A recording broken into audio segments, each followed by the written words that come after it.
vois que dans cet hémicycle, on fait l'exégèse de vos propos. Au témoin d'un doute, vous n'êtes pas encore sanctifié. Donc, juste pour reprendre l'agriculture, premier secteur économique, base de notre système économique. Un agriculteur, ça fait vivre entre 4 et 8 personnes à emploi induit. Donc c'est particulièrement important. C'est aussi la vitalité de notre milieu rural, c'est aussi l'alimentation. Je souligne d'ailleurs ce qui est fait avec la région, par exemple, par Braise Aliments. Et c'est très bon marché. Aujourd'hui, c'est à peu près 12% des revenus d'un ménage qui passent dans l'agriculture et qui passent dans ce qu'on achète pour manger. Et donc, quelque part, par rapport à tous les autres secteurs, eh bien, est-ce que c'est assez? Il faut se poser la question parce que l'alimentation, c'est aussi notre meilleur médecin. Alors, je vais commencer peut-être par un panégyrique, celui de notre ministre de l'Agriculture bretonne, Olivier Alain. Il est particulièrement attentif. La méthode a été réunion publique, consultation sur Internet, consultation évidemment des acteurs, et le Césaire s'est exprimé. Je dirais, il a réussi un tour de force, le Bas-Valand ou le Kissinger de l'agriculture bretonne. C'est de mettre tout le monde d'accord. C'est quand même pas mal, parce que l'agriculture, quelquefois, eh bien, je dirais qu'entre certaines associations, le monde agricole, c'est pas toujours simple. Donc, bravo à lui, parce qu'effectivement, on voit que finalement, tout ce monde-là commence à se comprendre, commence à avancer ensemble.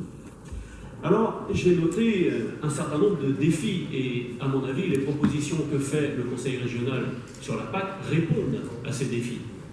Le premier, certainement, c'est le maintien du modèle familial. Modèle familial qui veut dire aussi qu'on peut le faire en société, évidemment, parce qu'on ne va pas obliger les agriculteurs à travailler tous les dimanches, ou alors on va avoir du mal à en trouver. Donc, ce modèle familial, les formes sociétaires, en réservant les aides à l'actif agricole, évidemment, on ne fait que le favoriser. Et c'est pour ça que c'est important. La deuxième chose, c'est la montée en gamme. La montée en gamme, d'ailleurs, n'est pas forcément antinomique par rapport à l'exportation. Bien au contraire, on exporterait plus de valeur ajoutée, donc des produits qui seraient moins liés aux fluctuations du marché mondial. Donc cette montée en gamme, on a tout pour le faire. On a des agriculteurs compétents, on a des outils de transformation, on a une région attractive. Une région, c'est la seule région française qui est connue dans le monde entier, la Bretagne. Et donc, comment ne pas se servir de notre image, de notre culture pour développer un agroalimentaire qui nous permette effectivement de vendre dans le monde entier. Et nous avons des agriculteurs qui travaillent là-dessus, nous avons des entreprises qui travaillent là-dessus sur un nouveau modèle agricole, un nouveau modèle agroalimentaire. Et bien sûr, je l'appelle de mes voeux, et je crois encore là aussi que cette montée en gamme répond tout à fait, en particulier à tout ce qui est le deuxième pilier. Les enjeux environnementaux, on en a parlé. Comme disait un de nos précédents présidents, la Bretagne est malade, mais elle se soigne. Elle se soigne tellement bien qu'on a réussi à sortir des contentieux européens, la seule région d'Europe qui a réussi à le faire. C'est quand même notable. On devient une référence, même dans le domaine environnemental. Alors vous me direz, tout n'est pas parfait, certes, mais ça va beaucoup mieux. Et on voit bien que c'est une demande sociétale. Demande sociétale, alors soit on s'adapte à cette demande sociétale, soit on risque d'avoir encore de plus gros problèmes.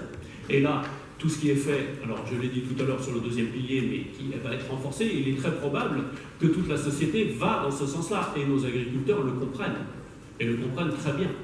Donc on peut discuter avec eux, on peut avoir là aussi une agriculture qui sera plus respectueuse de l'environnement, et nous avons sur l'eau en particulier deux enjeux, qui sont bien sûr les nitrates, mais qui sont aussi les cocktails de produits phytosanitaires qu'on peut trouver dedans. Et on voit bien pourquoi est-ce qu'on a ces problèmes-là, parce que les produits phytosanitaires aujourd'hui sont issus de la pétrochimie, donc une biodégradabilité qui est très très longue, et si on passe à des produits qui viennent finalement de base végétale ou de base animale, eh bien on arrivera à régler ce problème de cocktail dans l'eau. Et on y travaille.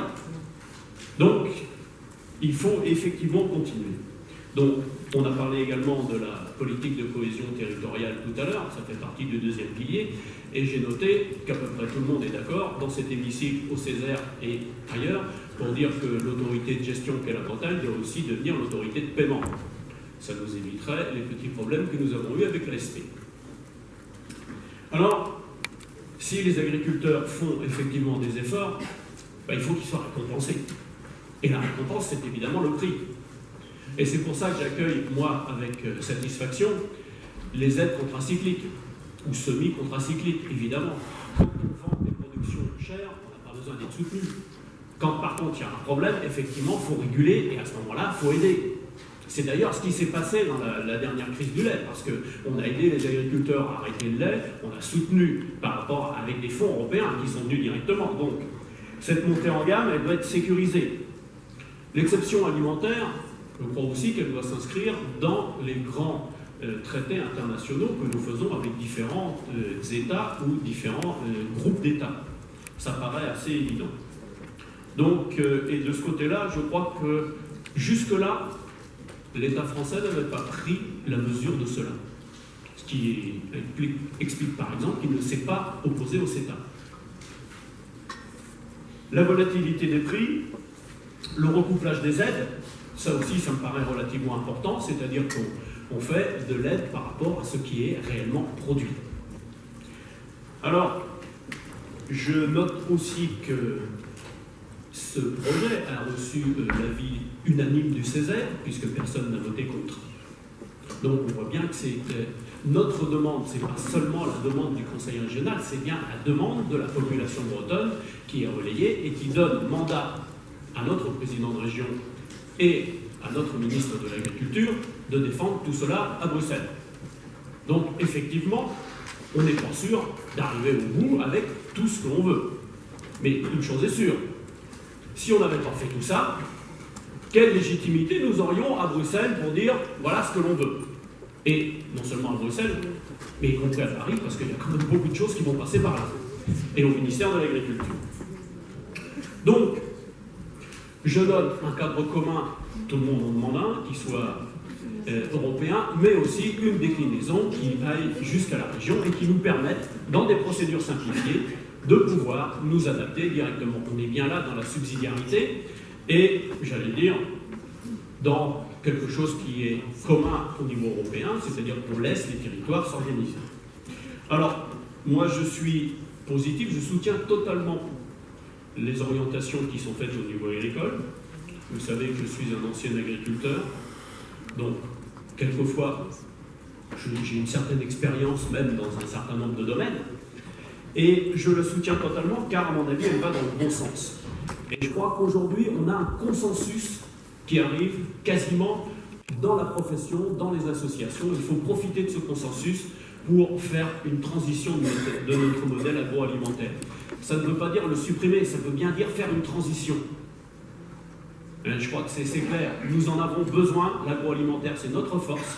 Il n'est pas question évidemment de remettre en cause ce grand pan de notre économie. Alors, transition vers un modèle plus intégré, un modèle sur lequel les agriculteurs travaillent. Aujourd'hui, plus aucun agriculteur ne me dit que l'environnement, ce n'est pas important. Ils ont compris les enjeux. Ils deviennent aussi des producteurs d'énergie avec la mécanisation. Donc, ils sont de plus en plus respectueux de l'environnement. Ils ont fait un travail énorme et d'énormes efforts. Il faut le reconnaître. Donc, moi, je le dis aujourd'hui, nous allons vers un couple agriculture et environnement, qui soit un couple qui travaille ensemble. On va réussir à régler là un de nos problèmes importants et je crois qu'il faut le souligner et évidemment soutenir cette politique. Je vous remercie.